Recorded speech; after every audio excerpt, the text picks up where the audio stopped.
I did. Hello. Hello, everybody. Facebook. Hello, everybody on Facebook. Dean and I took a selfie for Instagram, Yes. but now we're going to get together and go live on Instagram. Apparently, because on Instagram I had it on take a picture instead of go live. So we should That's be all coming up right. live on Instagram here in a minute. Boom. Yes. You are now live. We're live on Instagram. It took me a minute. Well, welcome everybody to Monday Night Live. Oh, how much I've missed that. It's been a couple of weeks. It's been 2 weeks. 2 weeks. Last week was in El Cajon, Yes. San Diego, California. For the New Year's Eve. For the New Year's Eve. And the week before that was here in the new digs. We Mhm. moved our office, which super excited. So for those of you that don't know, my name's Dean Nixon. This is Kate Semmens with Turningleaf Wellness Center.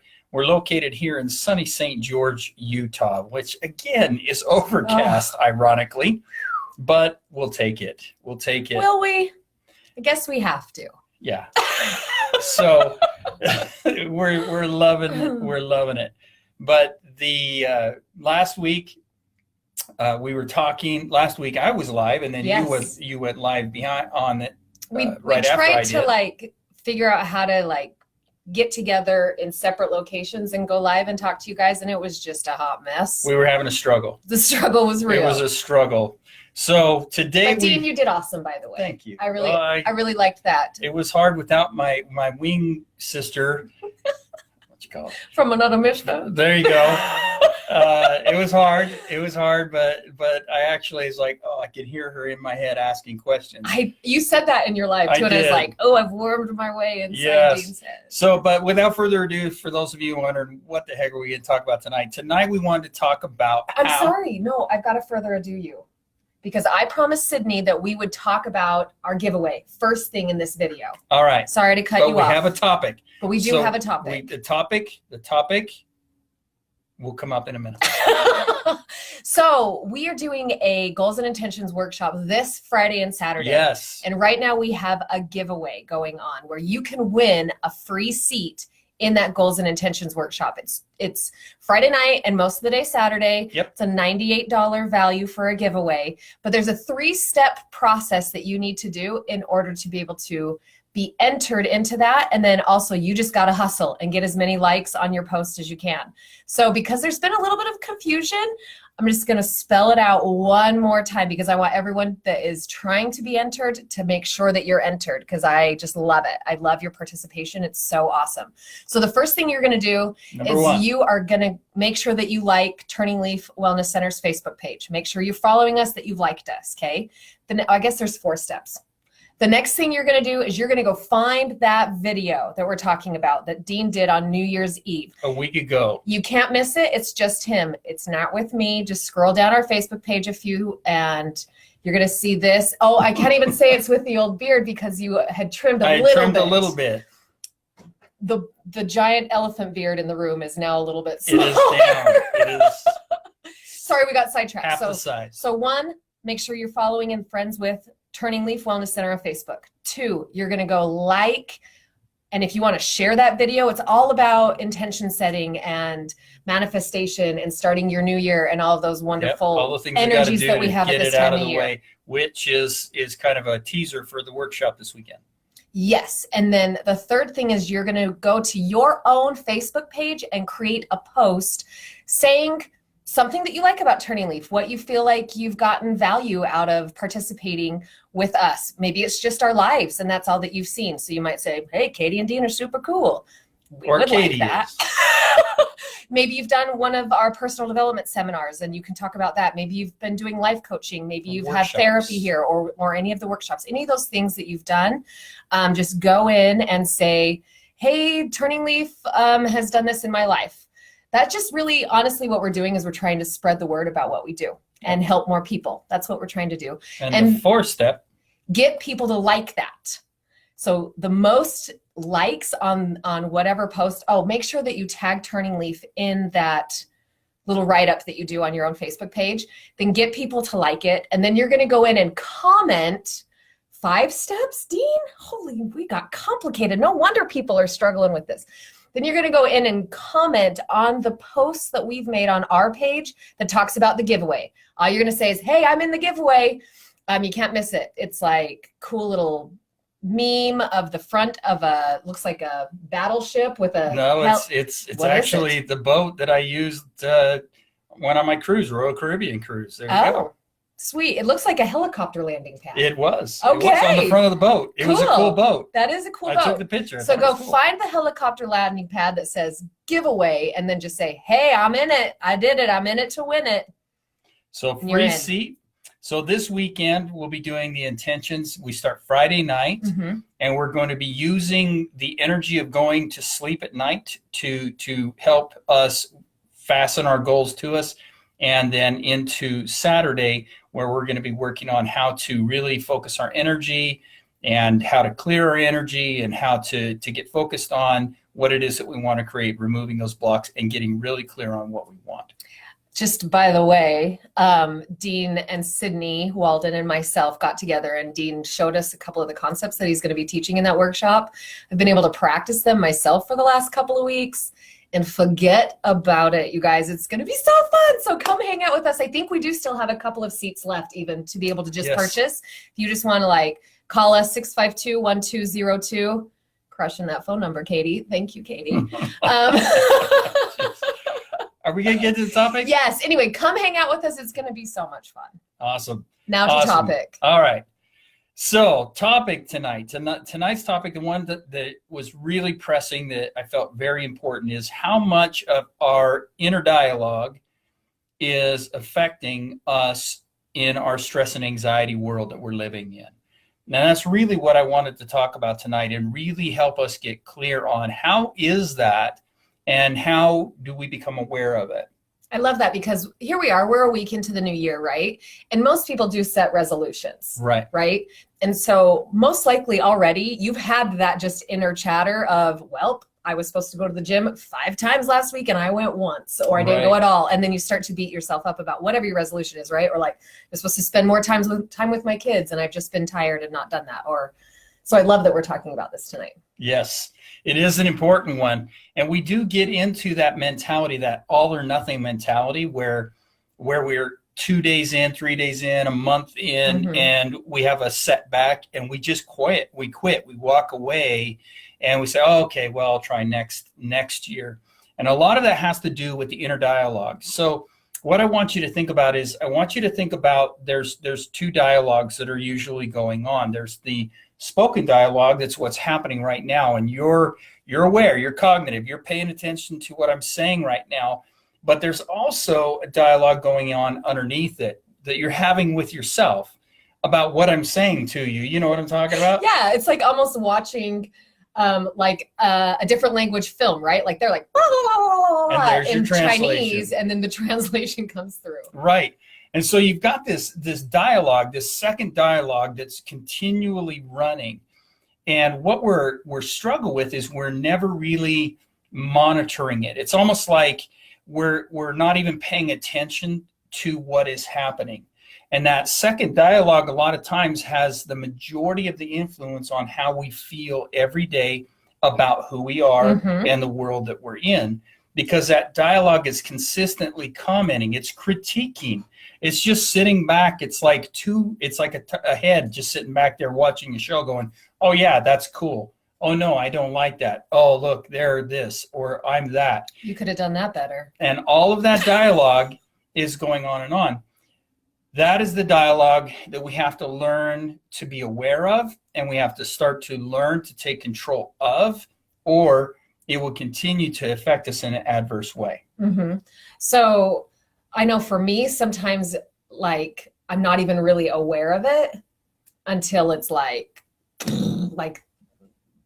it's the downward spiral. You guys have heard me talk about that, right? Like until like I'm in the loop and we're looping hard, and then I become aware of it. Right. So what I'm imagining you've got some coping skills and tips about how to do that. It's really interesting. And again, this is a little bit of a tease of some of the things we're going to be working on in the workshop. But one of the things that we tend to do is that we spend a lot of time, and we talked about it before, we spend a lot of time focusing on what we don't want rather than what we do want. And so the inner dialogue is spending a lot of time focusing on preferences. It's focusing on things that I prefer or things I don't prefer. And a lot of times we're spending more time on what we don't prefer and how to avoid those things. Does that make sense? Absolutely. So, look, we've got a question from MLN Johnson. Is that dialogue some of our core values? Does that create some of that talk? It actually can affect our values and keep us from honoring our values. So, for example, I might have the value, and here's how that would play out. It's a great question. I know we got questions on Facebook. That was on Instagram, and we've got some on Facebook too. But the way that plays out, and that's such a great question. I think that's Moira, by the way. Hello, Moira. The way that plays out is that I may have the value, for example, of my children. I love my kids. I want to be a good father. I want to always talk to them calmly. I always want to be, et cetera, et cetera. But I'm going through the workday and I'm like, God, I'm so frustrated at this. I'm mad at work and this is not going right. And through the day, I've got this inner dialogue just chewing on, this deadline, and I miss that. And I'm angry about that. And she's done that, or he's done that, and they bothered me. So by the time I get home, I'm so wound, I'm so up that my daughter or my son walks up and, hey, Dad, and then I'm like, what do you want? And I go against my core value, if that makes sense. Yes. So it can support my core value, or it can lead me away from or cause me to be counter to my core value at that moment because of what I'm doing with my negative self-talk or with my inner dialogue, that dialogue that's going on. And so what we do is we work to shift it. So a lot of times we'll say things like, and using the example, because you've been pretty open about dating. Oh, yeah. Dating and telling you guys, she's single. She's single. Get after her. So the not embarrassing when you do that at all. Dude. You're welcome. You're welcome. And you can't edit or delete. I know, it's live. It's live. It's what you get. Anyway, the point being is that you may have this inner dialogue that says, "Oh, I'll never find somebody." So you go out and you have a date, and the guy's kind of not very pleasant to be with, and you don't enjoy the date, and then you're driving home, and you're like, oh, I will never, find that person, and I'm always like this, and this is always my problem, and this is the dialogue. This is the dialogue that's affecting us, is that constant inner voice that's saying. So instead of saying, I'll never have this experience, I'll never find that person, we shift the dialogue and we go, no, I am open to a relationship when the time is ready. I am open to dating individuals and finding out what my preferences are, so to speak. And so I'm shifting the dialogue from this negative energy, this negative dialogue that's stressing me out and constantly telling me you're never going to be, to a dialogue of, well, I'm open. And if it comes, it comes. And tonight it didn't, but maybe it will in the future. Does that make sense? And hopefully that answers your question, Moira. She says yes. I don't know what an answer that was to. I think to who I said she was. So right. Oh, yeah. So I like that kind of not making it more positive, right? Because sometimes we do that and try to make a mantra or an affirmation, actually is what they're called, right? Right. Where we completely flip it. But for me, sometimes it feels really forced because I don't necessarily feel that way, right? Like I may not think that, oh, Prince Charming is going to walk in my life tomorrow. You know what I mean? Like, but being open to it is the key. Is a completely different thing. Absolutely. And like you said, and we talked about it in some of our other lives, is a lot of time our response to our negative self-talk is reactionary. So it's kind of like, oh, I'm so dumb. Oh no, I got to say 5 positive things. No, that's reactionary. Instead of, we want to redirect. And that's where that's a redirecting energy of, okay, yes, we're moving towards being more open. Tonight was a rough date, but I'm open to finding that person. I know that person is coming in my life, and it's not forced. It's real. It's what I am, and it helps me be more connected. Right. I guess another part I'm thinking of too is just helping shift that. For me, what helps is to always think about, okay, and what did I learn from that, right? Mhm. Like, if the date was awful, I have a piece of that. Yes. Right? So like thinking, okay, I can be a little more, I'd like to tweak this about my engagements when I'm on a date and all those things. Right. And there's things that we can do on our part Mm-hmm. and how we may have perceived things. But then on the other side of the coin is if I'm consistently working on that inner dialogue, that takes care of that. Mm-hmm. Yeah. And the reason why that I wanted to really loop it into is the stress and anxiety that we're feeling in our world today is insurmountable at times with all of the social media coming at us, all of the media coming at us, all of the knowledge and information that's coming at us. I was having a conversation the other day with my two sons, and we were just talking about how, when I was a kid, there were things that were going on in the world that are going on today, but you didn't know about it until Walter Cronkite said something about it. Now most people are like, Google Walter Cronkite. Who's Walter Cronkite? The rest of you'll know Walter Cronkite. You'll know exactly who that is. And so I remember we didn't know, if things happened, you didn't know until they reported it on the news. Nowadays, it's on Instagram, it's on Facebook, it's on all these other feeds, Twitter, etc., and it's on the news. And so our stress level's already high. We're already catching a lot of information that makes us stressed out. So then on top of it, we have this inner dialogue that's creating an irritability. It's creating a low self-concept and a low self-esteem. And so then when the stress and anxiety comes, our resilience is low. Right. We don't have any resilience because we've been burning up all of our resilience, trying to fend off our own negativity, let alone being able to cope with the negativity that's coming at us through the social media or through the glass window, as I like to put it. Right. So then just to kind of make a nice little bow on that, is that one of the 8 coping skills? I mean, what are we talking about? Yes, it is. It is one of the coping. Well, it's a couple of the 8 coping skills. First is focus. Okay. And what am I focusing on? I've got to start to focus in enough to hear my inner dialogue, and I've got to shift it. The second thing that I'm going to do is I'm going to communicate with myself differently, which is a coping skill that I'm going to use. And then the third coping skill is I'm going to work on using terms of acceptance rather than resistance towards what I want to create in my life. So there's more on the 8 coping skills. Again, 8 coping skills. You can read The Key, find it on Amazon. Just type in Dean Nixon on Amazon. It'll come up either the 4 Steps of Confidence or 8 coping or The Key. But The Key has the 8 coping skills in it. So yes, it's one of those.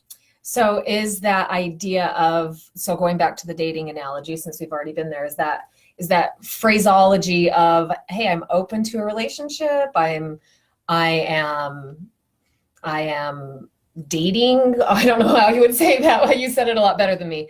Is that part of the acceptance speech then? Yes, it's part of the acceptance. It's a part of movement. It's a part of communication. It's a part of focus. All 8. So you're getting them all in that. Yes. So it does check all the boxes. Yeah. Well, we're, believe it or not, close to being done.